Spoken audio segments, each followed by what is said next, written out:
ज्या क्षणाची आम्हाला तब्बल 11 वर्षानंतर प्रतीक्षा होती तो सुवर्ण सण आज या ठिकाणी आपल्याला पाहायला मिळालेला आहे। या ठिकाणी आपला टीम इंडियाचा आज विजय झालेला आहे, दणदणीत विजय झालेला आहे।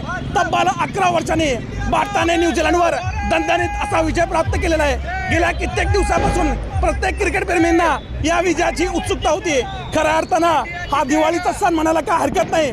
मी सर्व आपल्या भारताच्या सर्व क्रिकेटांचा आणि समर्थकांचा सर्वांचं मनापासून कौतुक करतो, त्यांना शुभेच्छा देतो।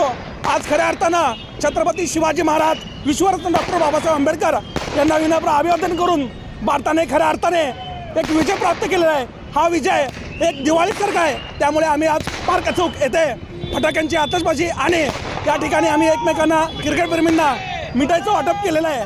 राष्ट्रवादी काँग्रेस पार्टी आणि समस्त क्रिकेटप्रेमींच्या वतीनं या ठिकाणी विश्वरत्न डॉक्टर बाबासाहेब आंबेडकर यांना विनम्र अभिवादन करून आम्ही आज जल्लोष साजरा केलेला आहे।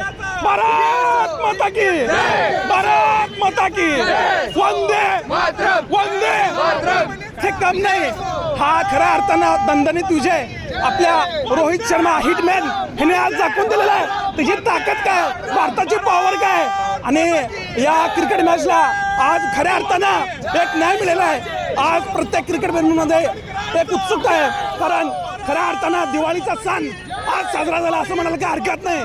प्रत्येकामध्ये आज उत्सुकतेचं वातावरण आहे। आज न्यूझीलंडने केवळ 251 रन केले होते 50 ओव्हरमध्ये, मात्र भारताने तो रेकॉर्ड मुळात आम्हाला 251चं का फिकर नाही, 251 का 551 राहू दे, आम्ही तो हे रेकॉर्ड मोराला आमचा हिटमॅन कमी करणार नाही। भारत माता की वंदे वंदे रोहित शर्माचा टीम इंडियाचा टीम इंडियाचा टीम इंडियाचा विजय असो, टीम इंडियाचा विजय असो।